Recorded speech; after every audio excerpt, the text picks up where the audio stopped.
Hello and welcome to Colonial Outcast, the anti-imperialist podcast that will make your uncle at first uncomfortable, then confused, and then inevitably pissed off because anger is generally a secondary emotion that covers up something else we'd rather not be feeling. Like, for instance, the despair about being wrong about literally everything. Also, sorry again, I have really bad internet connection today, so the video quality sucks, but I know most of y'all just listen to the audio. So today we're going to be talking about Iran. Again, the US designs on it, bombing it, or rather getting Israel to bomb it for us and thus save us from the political catastrophe that would entail from it.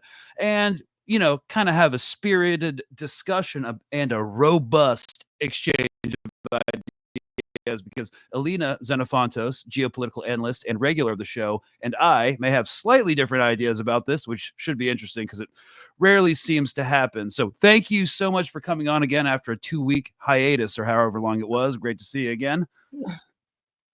Oh, it's always good to be back. Definitely. Yeah. So everybody knows about capitalism. And if you're just getting on the train, I'll just do a little short primer. Everybody knows about capitalism, the economic system based on the private ownership of the means of production and their operation for profit, and the market economy where decision making and investments are determined by the owners of wealth, property, or the ability to maneuver capital or production ability in capital and financial markets. My boomer dad still says that capitalism is the best allocation of wealth and any other system's just inherently dysfunctional. But we're going to talk about that. Stuff that's definitely not the primary reason why the East Coast of the United States just got rocked by 2 unprecedented hurricanes in a row in the same month. Nothing to see here, folks, but there is an overriding and inherent fiduciary responsibility that companies have to continually maximize profits within a closed and finite system. And that affects public policy and causes companies and countries to wander across the globe, extracting resources and labor from the global south, dominating strategic locations and trade lanes in order to isolate and starve off competitors to Western dominion like China and Russia, which brings us to Iran. Iran has always been a problem for the neocons and now the neoliberals like Harris since before 9/11 and the subsequent global war on terror. So just real quick, here is a really bizarre comment that Harris just made within the past week. Foreign country do you consider to be our greatest adversary? And this was on what, 60 Minutes? Yeah. Which country does she believe to be our greatest adversary? And she says, I think there's an obvious one in mind, which is Iran. Iran has American blood on their hands. Okay, this is a bizarre answer, because they're not our competitor economically, like a near peer competitor economically, like China, and they're not a near peer military power like Russia with its nuclear arsenal. They're just not, and they're not an existential threat to the United States. They don't have any power projection into the U.S. homeland. They don't have the same economic tools to put sanctions on us. It really makes no sense, and it's no secret Iran was on the target deck after Iraq was stabilized after the invasion in 2003. But that didn't happen, and the U.S. military got mired in a counterinsurgency operation in both there and in Afghanistan. And popular opinion was opposed to a third war back in the 2010s. And there were always concerns within the military that another theater would break the U.S. military's all-volunteer force, necessitate a draft, and people wouldn't enlist anymore. And there'd be a massive public uprising on the scale of potentially Vietnam. And it just never really happened for a ton of different reasons. But the desire for it never really went away in Washington. So when we talk about like capitalism and imperial war, we often talk about the military industrial complex heavily driving US policy. And that's reductive insofar as the energy sector really wanted a war in Iraq, and those Iranian oil fields look really nice, but it's not really just the MIC that pushes for war. It's more like the MIMAC, the military industrial media academic complex. The public needs to be primed for war so that they can accept it. And news agencies push for war and platform hawkish politicians to give their talking points to the American public.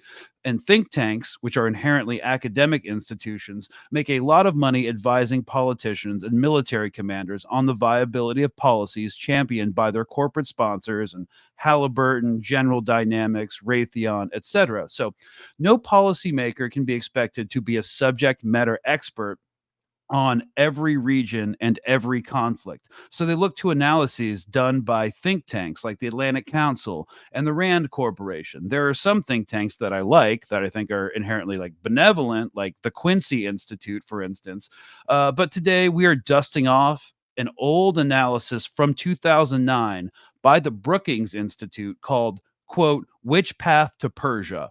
Options for a new American strategy towards Iran. And there are a lot of parallels that are happening. Again, a lot of old skeletons that are being dragged out of the crypt with this, new age of militancy towards Iran. It seems like nothing's changed. So I'm pulling it up now, and I'll be linking it in the description. But Elina, you're the one who like brought this up initially. Why is this hawkish analysis about U.S. interventionism in Iran relevant yet again, or has it just like never become irrelevant?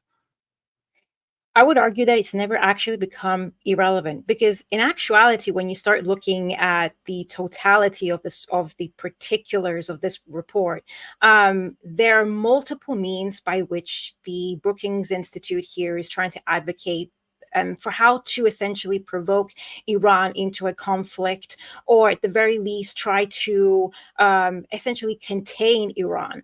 And one of the ways, which is listed as well, beyond obviously the use of Israel, which I think is in chapter 3, but I might be wrong now, I might have got the chapters confused. But another one was also providing Iran with a deal that it wouldn't be able to refuse, aka in this circumstance, we'll be discussing, I mean, you could discuss the nuclear deal between the United States, or rather the Western world, and Iran, and then finding a way to basically cause Iran to fall out of favor with that deal, then presenting Iran as being a problem and justifying further sort of not just sanctions, but also maybe military activity against Iran. So they have tried in different multiple ways to try to essentially diminish Iran. And now what we're seeing play out is essentially chapter 5, which is called, I think it was Leave It to Bibi. I think if that's what the chapter is called, Leave It to Bibi and Netanyahu.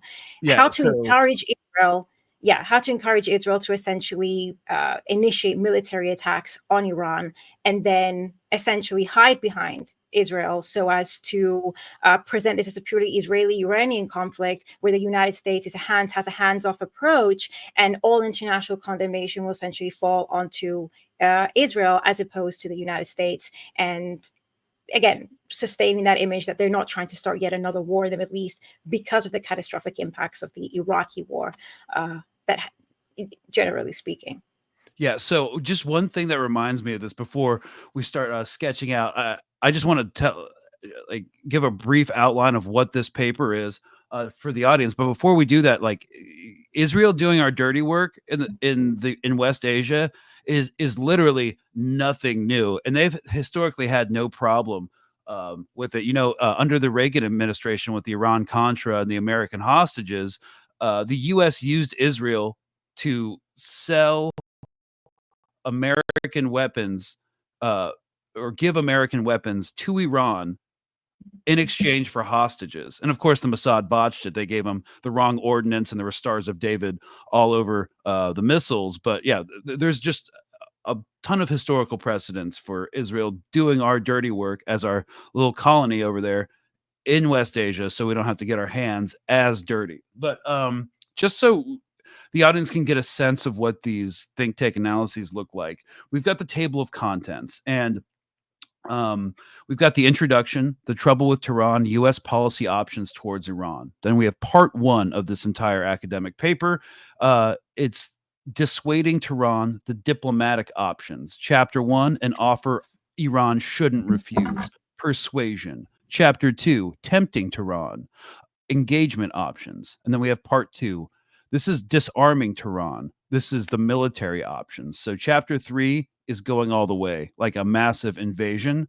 Chapter 4 is the option for Osirak option or Osirak option airstrike. So the Mhm. Osirak operation was when the Israeli Air Force destroyed a nuclear reactor or an under construction nuclear reactor in Iraq when Saddam was still in power. So this would be airstrikes targeting nuclear facilities. And then we have Chapter 5, leave it to Bibi, allowing or encouraging an Israeli military strike. So that's part 2, the military options. And then you have part 3. This is less about what we're talking about because it's probably not viable at all. It's toppling Tehran, like regime change, like we did in 1953 when the CIA and British intelligence services overthrew Mohammad Mossadegh and reinstalled the Shah. They've got Chapter 6, the Velvet Revolution, which refers to the Czechoslovakian revolution, which was a peaceful Mhm. one back in the late 80s. Then you have Chapter 7, inspiring an insurgency, supporting the Iranian minority and opposition groups. Then you have Chapter 8, the coup, how to do a coup in Iran, supporting a military move against the regime from within their own military services. That never is going to happen. And you have part 4, containing Iran and accepting the unacceptable. So this is just the kind of policy paper, the kind of analysis that certain hawkish think tanks will put out. And it's still relevant because we're seeing all these options still on the table within intelligence circles, within actual public discourse from our politicians like Lindsey Graham and all the hawks. And so we are going to be focusing on Chapter 5, leave it to Bibi. Now, we've been asking the same questions about Iran since 1970. What should the United States do about Iran? The question is easily asked, but for nearly 30 years, Washington has had difficulty coming up with a good answer, mostly because we fundamentally do not understand. And what I mean by we is the U.S. state and intelligence apparatus doesn't really know how to penetrate or understand the Iranian government, the Iranian state, and the Iranian people. So there are many problems with an invasion, and I guess I would like you to talk more, or we would like you to talk more, Elina, about this because it's more relevant now than ever. Now that Israel is threatening to bomb nuclear sites, this option 5. Right. So this is the thing. Iran, for better or for worse, does represent an anti-imperialist sort of movement within Western Asia. And with the last 20 years, actually probably 30 years, we've seen movements originate, whether it's in the form of Hezbollah in Lebanon and other resistance movements in Iraq and Syria, as well as obviously the Ansar Allah movement in Yemen, all of which have now reached the point that they're actually threatening the, I guess, Western imperialist control within the region. And what people need to understand, and I think it's often this gets lost, is the significance of the particular region for the imperialists' ability to be able to control the global economy. When you have control over the global economy, you're able to essentially you become the sole hegemon and you sustain your imperial control. This particular region, beyond the fact that it's rich in resources, as I've said multiple times on this channel, it also borders some of the most fundamental trade routes that are, requisite in order to have a functioning, self-sufficient global economy. And when you have a particular, I guess, power in the region, which in this case, let's just say it's Iran. And then within that region, we're also seeing resistant factions that, according to Western media, have also gained some sort of degree of support from this particular movement. It begins to undermine the imperial agenda and its ability to control the global economy. And this matters because what we're also seeing play out in terms of the current economic realities that are happening, especially since 2008 and the economic crisis that hasn't actually ever gone away. And I also would like to bring this point in here to say that we have never actually come out of a recession, which is why every single time there is apparently some sort of economic downturn, the point of, I guess, debt is always higher and higher, because we have never actually come out of that recession. And they mostly use sort of economic like tricks in the way that they evaluate the GDP, etc., particularly in the United States, to camouflage the fact that the economy is essentially shrinking within the West as a whole, particularly in the United States.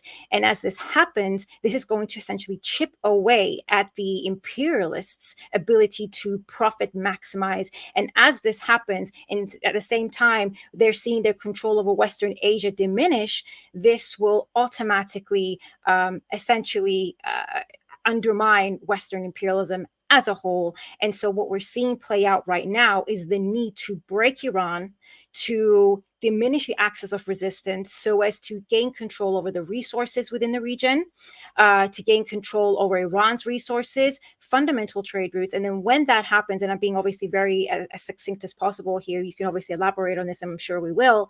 When this happens, you essentially have control over key trade routes that you can essentially then cut off Russia and China from the global market and economy. And once you're able to do that, you isolate them. And as the capitalist imperialists want to obviously sustain control, you will start to break them as well individually. So this is pretty much, I guess, in a nutshell, what the plan is and why right now we're seeing this focus on Iran, and particularly within the region. Right.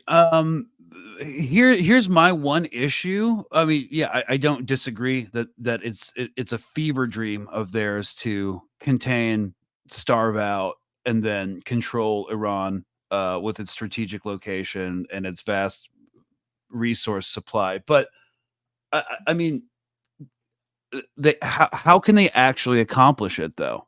Like I get the sense from what you're saying and what I read in your post is like, even though it's insane, they'll still try it. Because I completely agree. It's not going to work. It's not going to work, but they don't have a choice. This is what I keep trying to obviously reiterate. Because if they don't do anything, and I've said this before, if they don't do anything, what is going to happen? If Israel admits defeat, Hezbollah, and we've seen Hezbollah, Hamas, they're all essentially still fully functioning organizations that are going to remain to be a consistent threat against the imperialist agenda within the region, who are now going to become more empowered, more emboldened if Israel retreats, if the United States retreats, that will allow the Western Asia to essentially become a region that they no longer control. And this will reaffirm Iran as a power in the region. It will allow Iran to grow. And as we're also seeing a renewed interest by many countries in BRICS Alliance and the BRI, it's also important to note that the BRI, like all these particular trade routes that are taking place that are going to counter, I guess, Western imperial control in terms of economic international trade, Iran is a central point in that. And if it's allowed to remain as it currently is, effectively what we're going to be looking at is that the United States is going to lose significant power by stepping back. It has reached a particular point right now, as their economy is shrinking, as we're seeing de-dollarization occur, as we're seeing alternative multipolarity structures essentially set in place. If the United States doesn't do something to at least inflict harm on the axis of resistance, on Iran, in the long run, they're going to essentially, unless they decide to change their economic conditions and begin to socialize and cooperate with other emerging powers, they will become a more diminished power that will no longer be able to essentially carry out their imperialist control over the world economy. And this is the thing, because effectively, what always needs to be understood is that imperialism is, as I've said before, the highest stage of capitalism.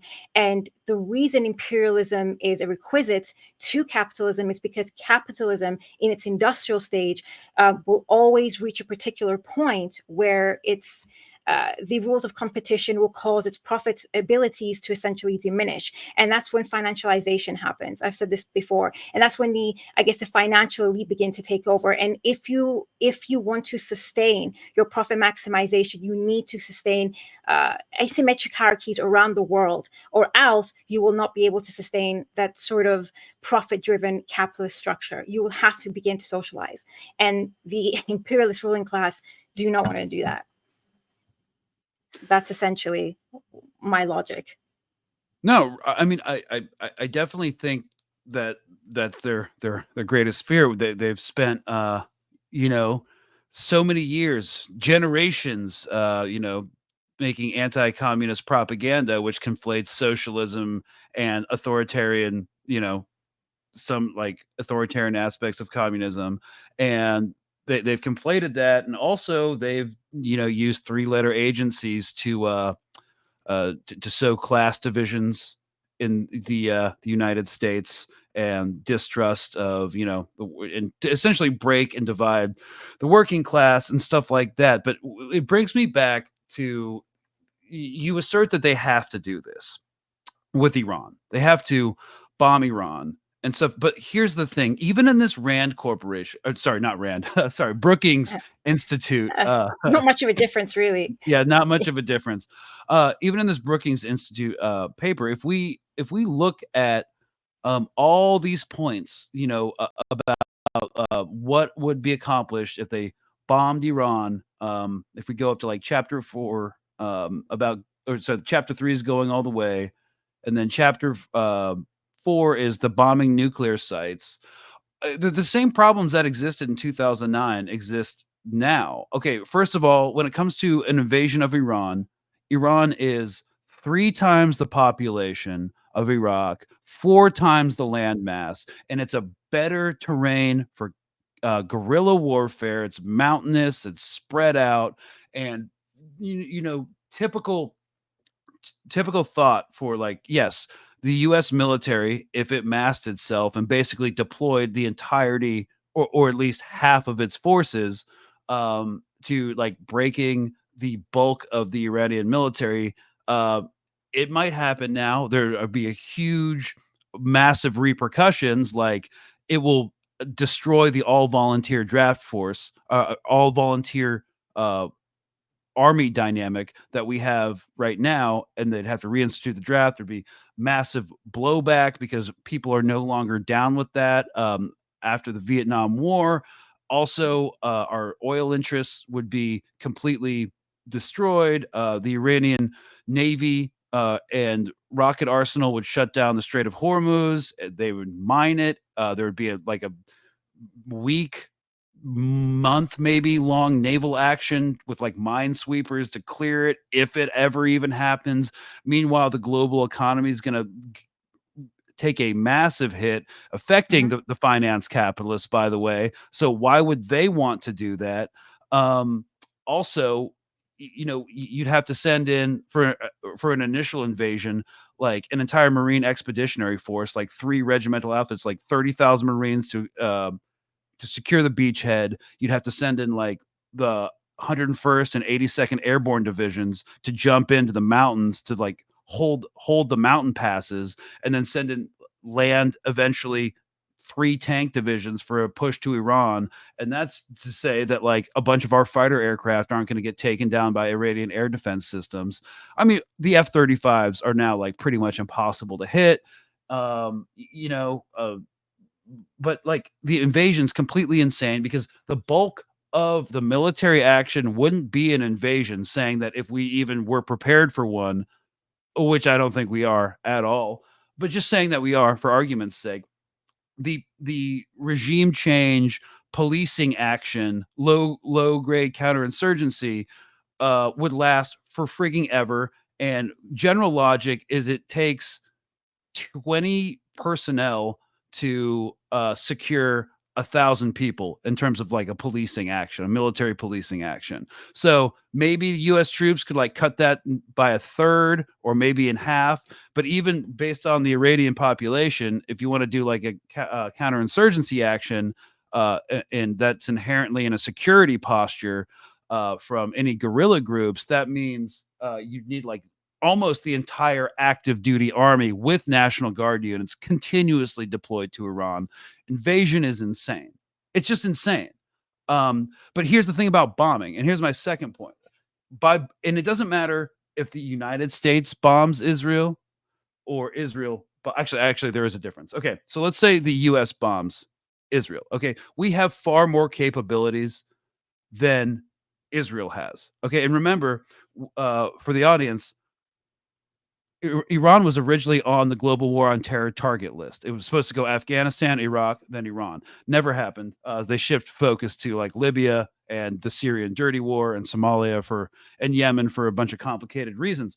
But Iran was on the target list. Okay, so when we invaded Iraq, Iran wasn't too bummed that Saddam was gone, but they knew that they were next. So they started securing a lot of their nuclear infrastructure in hard sites underground, not to protect from Israeli airstrikes, but to protect from American airstrikes.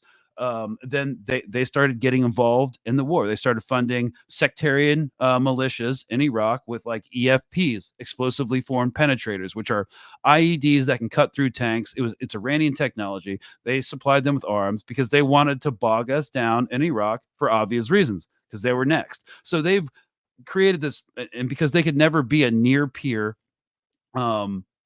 Air Force with the U.S. Air Force and the U.S. Air assets and the Navy and carrier groups, they created this massive ballistic rocket arsenal, which is a huge problem because it could delete bases in the region. So we probably couldn't take out hard sites in training camps, military facilities, consulates, administrative buildings. Yeah, we could bomb them, but those are easy to replace, and so are the personnel in the buildings. During the Iraq-Iran war, they lost thousands of officials, politicians, military commanders, and they were just fine. And they have a very high tolerance for casualties. And so, what could a bombing campaign, even by the Americas, even if Saudi Arabia and all the bases in the Gulf states even allowed us to run sorties out of their bases, which they probably wouldn't. I don't think even Azerbaijan or Turkey would allow us to do that. So where are they going to come from? A naval strike group that creates its own military problems. There's a base out in a British air base out in the middle of the Indian Ocean that you could launch stealth bombers from, but like it just makes no sense. And if the U.S. wouldn't get anywhere by like significantly destroying their nuclear infrastructure or their command and control infrastructure, what would Israel do with less capabilities? If Israel is going to bomb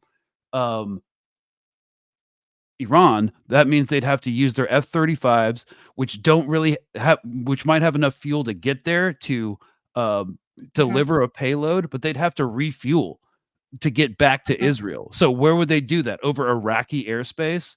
Over Jordanian airspace? If they did that, like, how could you convince people that the U.S. was not involved in that operation? So I guess my issue with this is like, yeah, the imperialists want to do this with Iran. There's just like no viable option for them to do it. So I guess my disconnect with what you're saying is like, how will they even attempt it?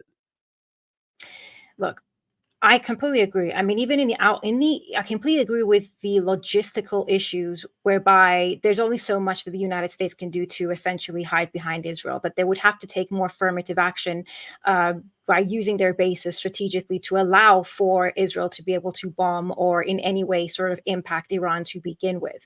So the idea of hiding behind Israel, which is a fickle idea to begin with, is something that comes across as impractical because, yes, you would have to use Iraqi airspace, you would have to use the Jordanian airspace for refueling, etc. This is something that was highlighted in the 2009 paper, and this is something that stands true today. This is one of the main reasons the war in Iraq as well happened. It's one of the main reasons that the United States does not want to remove its bases from Iraq, even though the Iraqi state has requested that the United States leave, they will refuse to do so. It's also one of the main reasons why the United States was in favor of regime change in Syria, whatever, again, like I said, our opinions are of Bashar al-Assad, that's an entire different topic. The idea was, because Bashar al-Assad obviously provides a platform and intelligence hub, center, and production for the axis of resistance, it's also part of the vanguard, let's just say, of the anti-imperialist movement within the region. So by essentially getting rid of him and establishing some sort of pro-Western, I guess, state regime in Syria, this would have also helped and aided the United States eventually in basically circling Iran. And if there is going to be a strike on Iran, that would have come in essentially rather handy. But obviously that didn't happen because of the axis of resistance that did provide some sort of opposition against sort of the, in many ways, Western-backed sponsored regime change in Syria. There was also the involvement of Russia in Syria that obviously pushed back on this. Hezbollah was also involved in Syria and pushed back on this. So that didn't go to plan. And so, but ultimately, this was the agenda to begin with. Now, what they could do, because something that's been discussed, although now they've kind of pushed back on this, is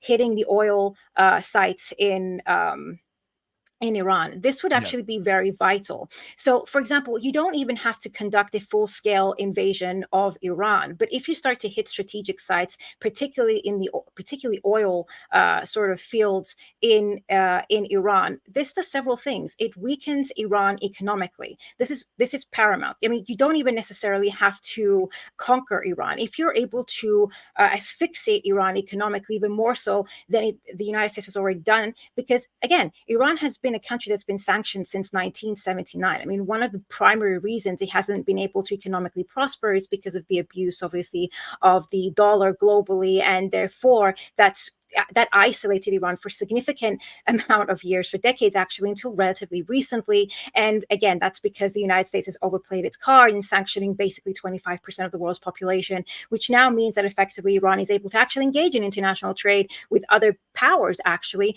because they have no longer anything to lose, given that everybody's effectively sanctioned. So Iran is now at a stage where it's economically prospering. Hitting its energy sites could actually have detrimental impact on Iran. And when you have economic detrimental impact on Iran, this will, in the eyes of the, I guess the imperialists, I always like to focus on the imperialist class, not just say, the United States, they will effectively be able to diminish, I guess, the extent to which they believe Iran is able to even funnel and help the axis of resistance within the region. And if that happens, then they're able to better control the region that they're essentially losing control over.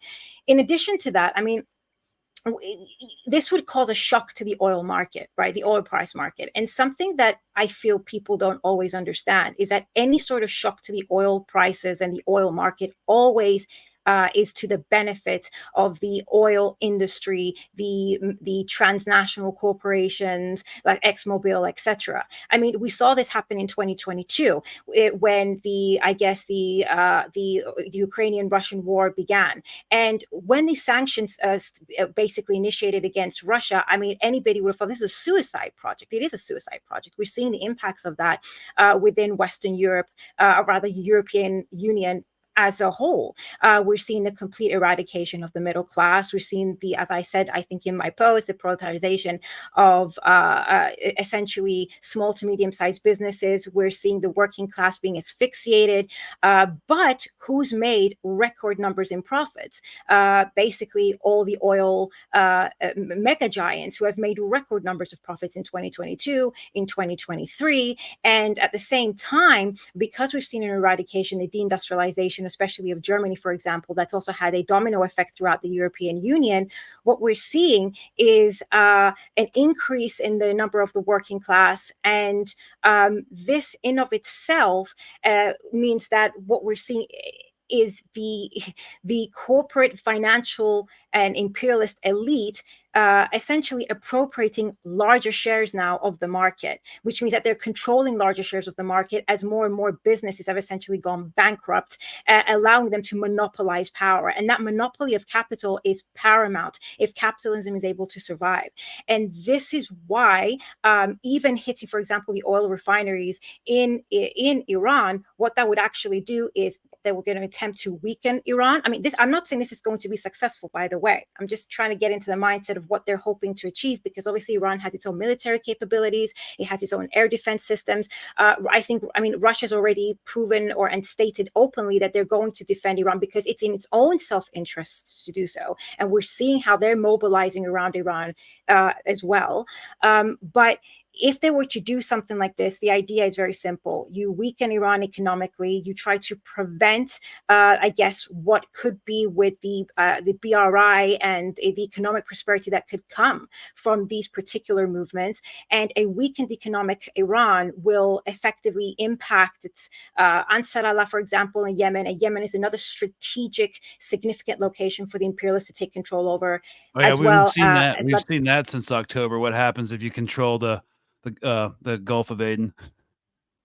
Exactly. So this is the idea that they want to, as far as possible, be able to diminish the access so they can start to slowly take control. And we always have to remember, war and destruction is a means for them to generate wealth. I mean, even if you send the entire economy into debt, well, debt is where money is created. So again, the financial elites are going to make money. It's always short-term gains, but it's parasitical in nature. This is the thing. It's not sustainable, which is why it always fail eventually. It's not sustainable. And this is sort of, I guess, the plan that they have in mind, is these sort of operations against Iran, weaken the axis of resistance, inflict more of an economic global crisis, because also something we have to remember, there was an overproduction crisis, which capitalism is always inclined to. And so an overproduction crisis can only be countered by imposing more poverty and really suffocating the working class and monopolizing even more capital in the process. That's how imperialism essentially works. So for them, for the ruling class, they will make money off of it. Plus the industrial military complex will make more money because, as we learned in Afghanistan, and I think I always reference this, but Julian Assange's statement, it's endless.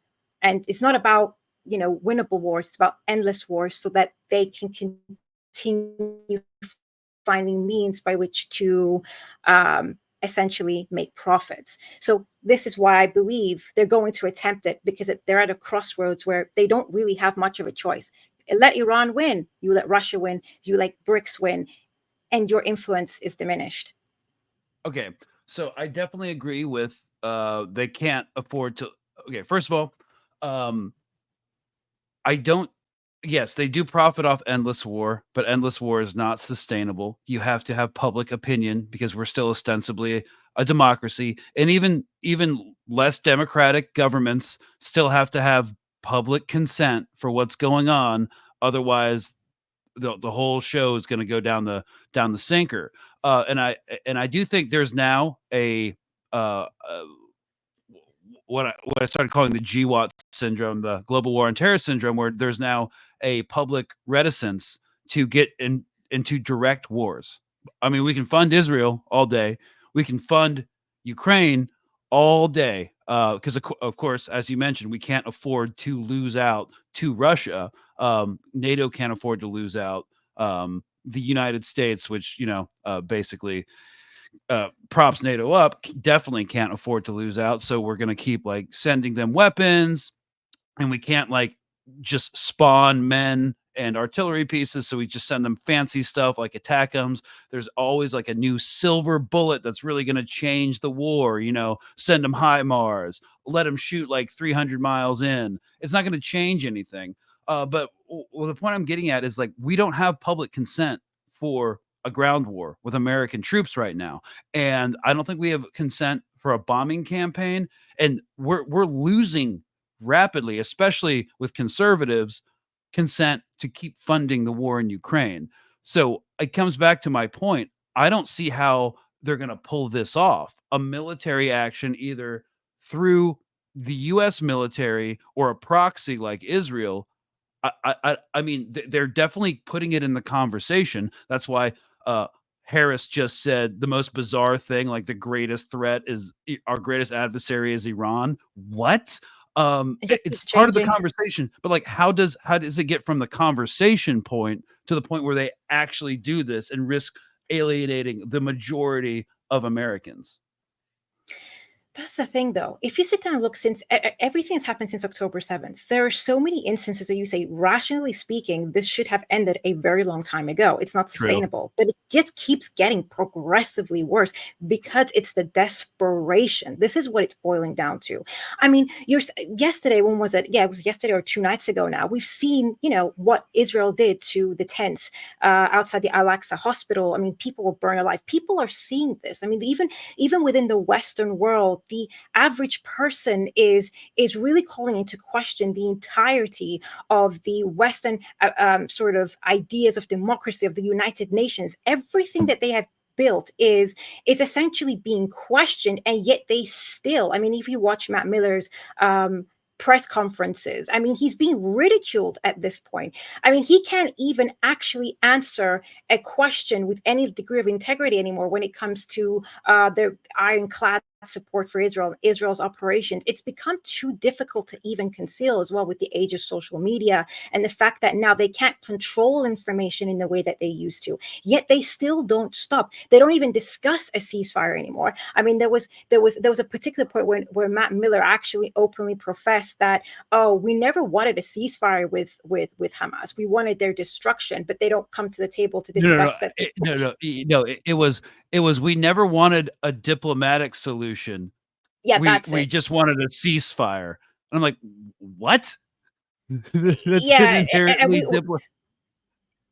we wanted to make sure that Hamas would, essentially be depleted, but then they won't come to the table to speak with us. I mean, it's become a facade, and it's almost demoralizing to the general public. But yet, they're still going about it. And so, yeah, there isn't a consensus. And for the most part, they're destroying the very image, this sort of the liberal institutions that they've created in order to sustain their imperial control, yet they don't stop. And the reason they don't stop is because of the desperation that has overtaken the imperialists, their greed, essentially, because they can foresee that effectively is what I said to you. They don't have a choice. It's this is what happens when, I guess, an empire is collapsing. And yeah. I don't disagree with the empire that's collapsing, but I feel like I mean, yes, they don't have the choice to expand, but they also don't have the ability. And again, I'm not trying to sound like a broken record, I but agree. there is public a massive public consent issue, and so we see things like this today.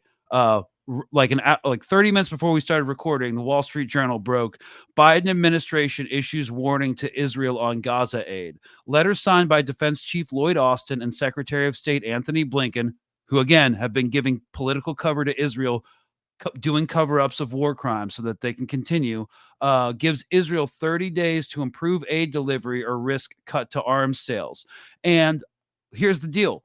In 30 days, the elections will have been decided. They hope Harris would have already won so they could keep the same cabinet members and perpetuate the same policies that they were already doing. So they're just trying to buy time for themselves to win the election, to get some like on the fence liberals who might vote actually left or withhold their vote to actually vote for them in the hopes that this would actually happen. It's not going to happen. Everybody knows it's not going to happen, which is why they gave them 30 days when the elections in like what 20 or something.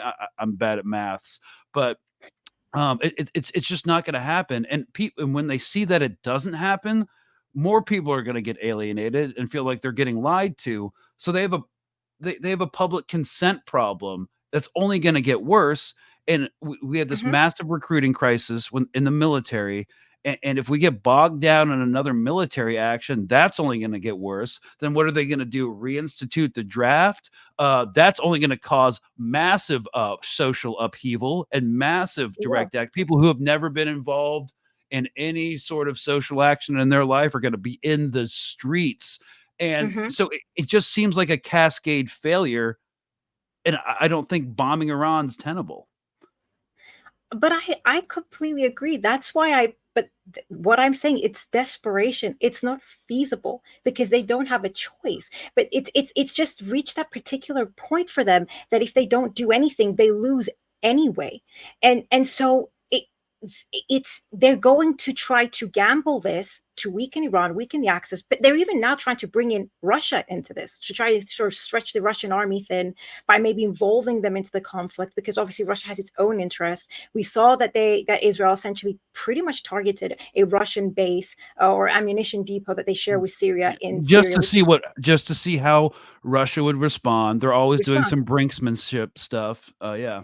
But even yesterday, the HTS I discussed it as well in my post. But for those that don't know, it's pretty much a revamped version of the Al Nusra sort of extremist terrorist organization that also is an Al Qaeda affiliate and an ISIS affiliate. They were seen just like 3 days ago, basically targeting Russian aircraft over Syria with sort of ground to air missiles.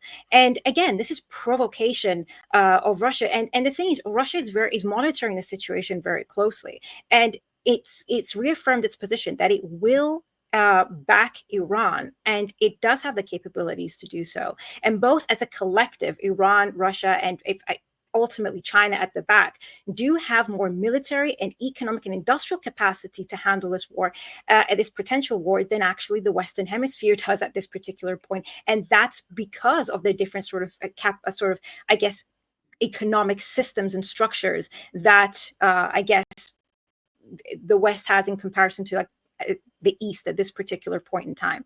So, I mean, why you can see how there is a need to bring Russia into the war. That's another aspect of trying to weaken Russia as well, maybe even give Ukraine an advantage. Well, everything that they're doing is specifically to try to weaken their adversaries, even if it means weakening themselves to a certain extent, because ultimately this is the thing, capitalism, it doesn't work.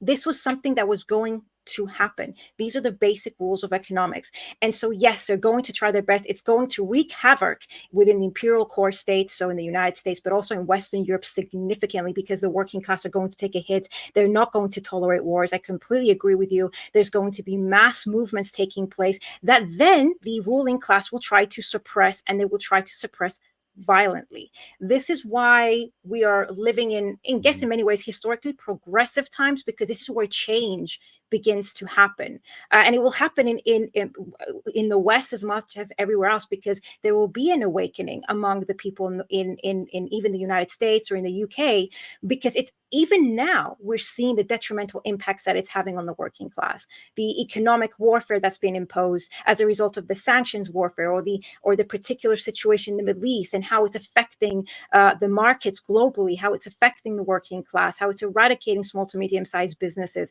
People are struggling, and it's going to get significantly worse, but they're struggling because the imperialists want so desperately to keep control. It's either that or surrender and socialize your system. They will not accept to do that, because they're inherently sociopathic. And I just want to say, I remember the first time that we did a podcast, I had mentioned, there's like in criminology, there's something called sort of like when you look at micro level theory and analysis of criminology, there's been studies that found that CEOs and people generally of this sort of financial ruling class exhibit high tendencies of sociopathic behavior, and it's rewarded in the current frame of capitalism. So we are dealing with individuals who are very highly problematic as well, and they have a lot of power, and it's their needs and their basically greed that is paramount in this situation.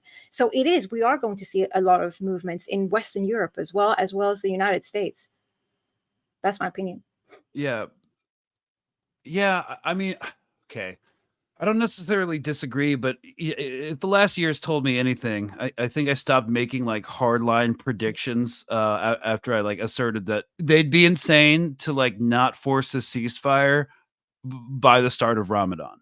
And then it became like it's got to be this summer because election season's coming up. But like, nope, they've crossed every red line. They've bulldozed over every sane precedent that U.S. foreign policy, which isn't known for its sanity, has ever set. So okay, yes, they might try some desperate Hail Mary stuff. And yeah, I do think that the ruling class is looking towards political upheaval. We have, of course, you're monitoring the domestic situation in the United States, but we have this massive push via cop cities, military institutions in just about every state in the United States, with the biggest one in Atlanta. It's having some problems going forward, but they're still pushing forward to all these cop cities, which are essentially urban warfare counterinsurgency training centers. Um, and that's we're looking at increasingly militarized police force, because again, the police are not here to keep us safe. They're here for counterinsurgency, property protection, scab defense, and that's about it. Occasionally they do solve some murders, but that's not what the line cops with the tactical gear do. And Yeah, so I do think they're ramping up for that. That's why you see uh, Kamala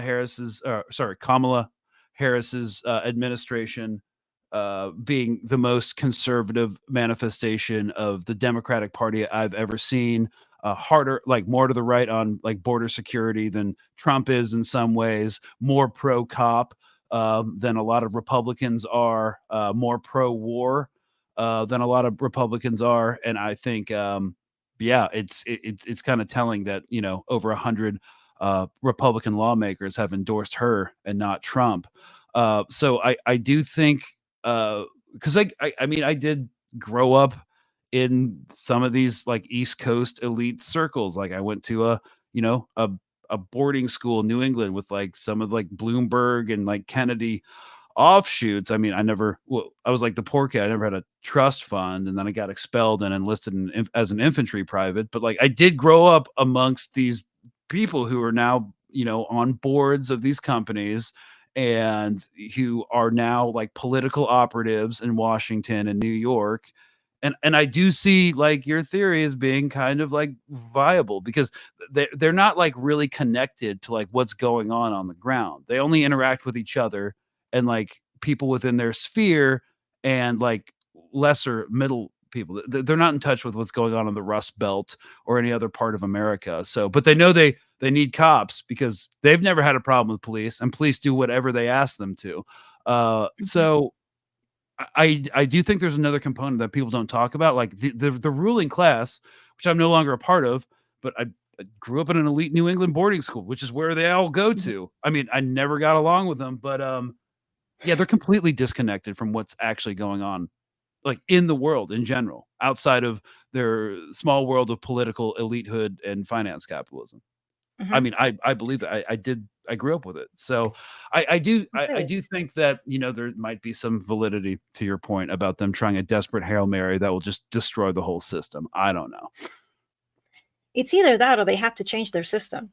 That's it at this point. You can't. The inevitable of the rise of BRICS was sort of something that was predicted by Goldman Sachs in I think it was 2004 or something like that. And the idea was, and that's how the acronym came by, essentially stating that Brazil, Russia, India, and China, South Africa was excluded at that particular point, we're going to, by 2050, basically dominate the global markets.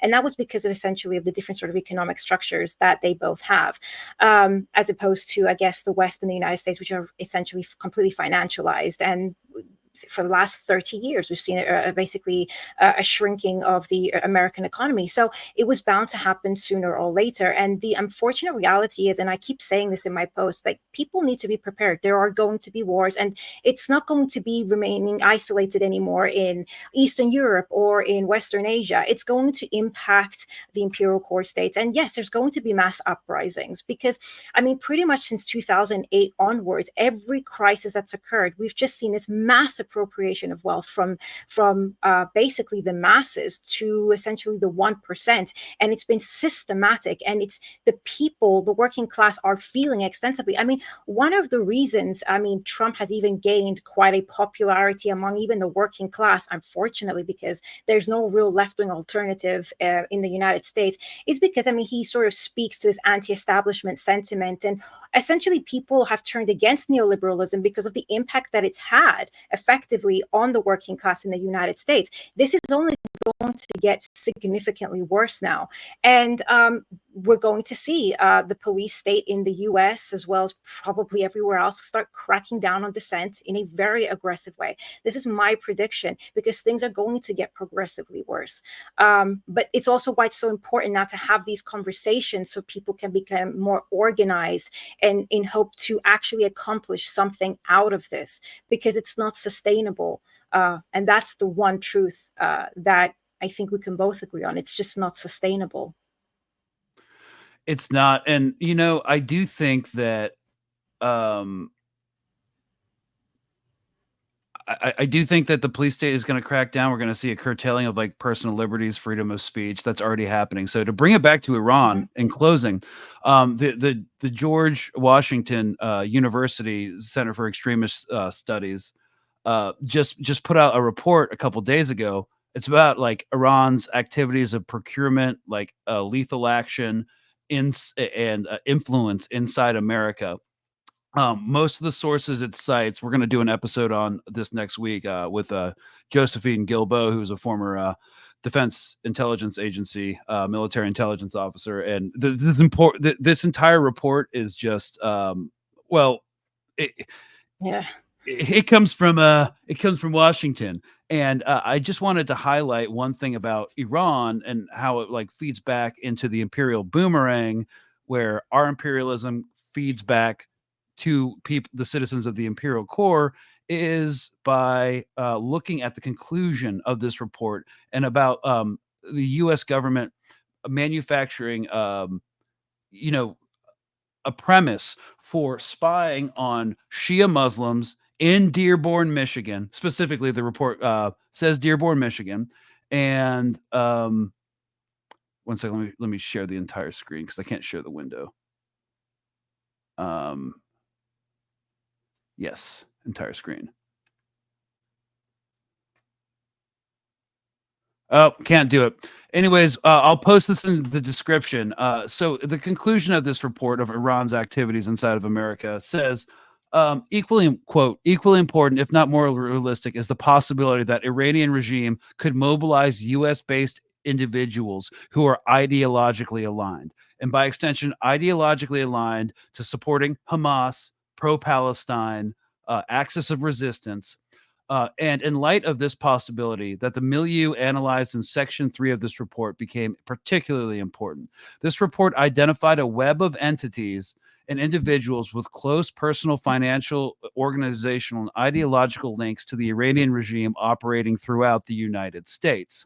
They spread Tehran's religious and political worldview, glorifying the regime and its allies, undermining America, and disseminating anti-Semitic views.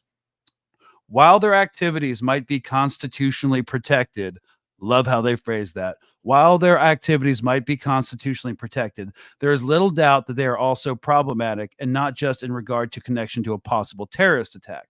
The fact, for example, that educational facilities located in the suburbs of American cities teach the Iranian regime's interpretation of Islam and political worldview to scores of American children should be seen as troubling. In the same vein, the fact that some of its leaders have acquired notoriety and act de facto as representatives of the entire Shia community in this area could not be neglected.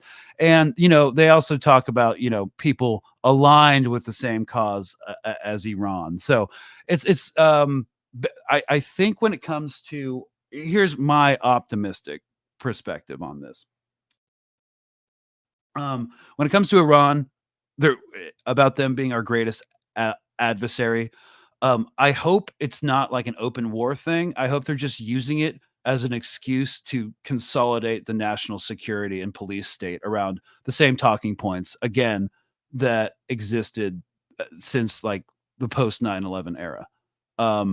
Yeah, I mean, I definitely sent you the report. It's crazy because they have this entire source bibliography in the back, and it's mostly referencing FBI and CIA statements. It's crazy. And CBS News and MSNBC. Those are their sources. And none of it can be verified. That's what I was looking Yeah. at. That's what frustrated me the most. So I looked at the bibliography, and none of the statements they were making, so many of the allegations could not properly or independently be verified.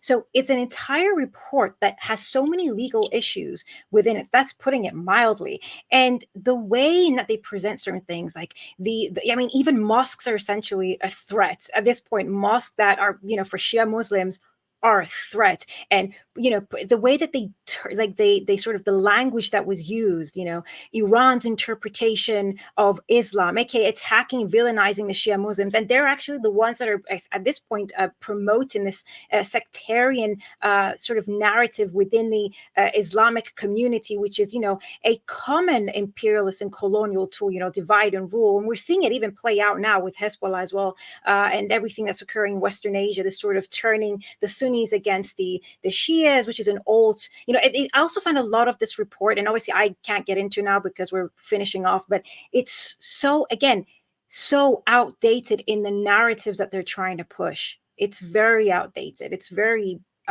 it's as if they're stuck with the same formulas that they no longer work, but they're still going to promote them anyway. Yeah, I mean, to get funding for, more funding and appropriations for FBI counterterrorism units and stuff like that. So, Yeah. um, in short, there I have the sense, and in closing, and you can give your opinion. In short, they're trying to milk this Iran adversary for all it's worth. I personally don't think I understand your point about their desperation and they have to. I don't see that they can, but what they can do is repress the people of the imperial core by using the boogeyman of Iran as an excuse to drill down on dissent here. But I don't see military action against Iran at this time viable. That's all. Yeah, I mean, I get why you have reservations because it is a suicidal project. I just always say, I mean, it is a suicidal project, but I said exactly the same thing when like I said, with Ukraine and Russia and the sanctions on Russia and the war, using Ukraine to go to war against a power like Russia was an absolute suicide mission, and we're seeing that sort of pretty much manifest before our eyes, and yet they still won't stop. And you even had, okay, well, he's no longer the chief of NATO, Stolzenberg. What's his name again? Stolzenberg.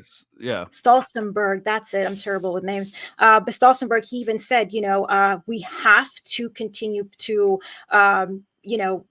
fuel Ukraine because, if Ukraine loses, it's an existential threat to NATO and the West. And they're doing all of this to the detriment of.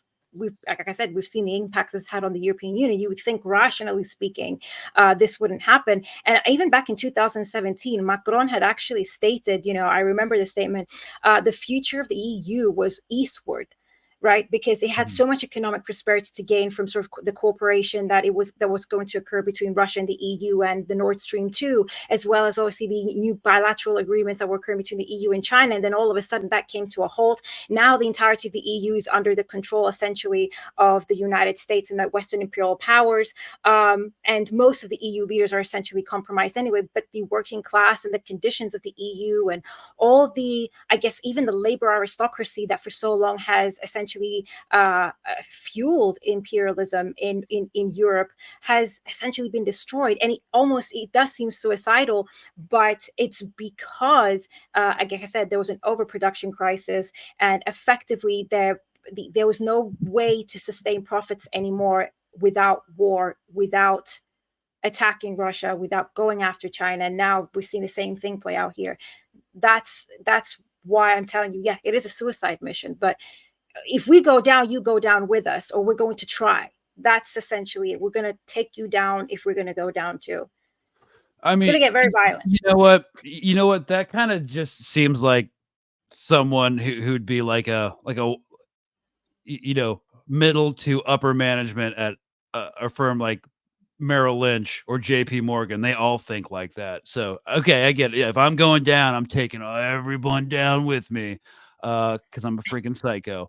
All right, you know what? Only time will tell. But this has been our discussion on, basically an empire in decline with the myopic fixation of Iran as a focal point. So time will tell. Like, will we actually strike Iran, or will we just use Iran as a boogeyman pretext to do everything but that, to include ratcheting down surveillance and policing on any dissent towards our nice little overlords at the top 0.1%. So thank you so much. Both, Yeah, maybe they could definitely. You're right. Option 3 is they do both. and take everything down with them. So, all right, y'all. Thank you so much for listening. Thanks for coming on again, and we will see you on the next one.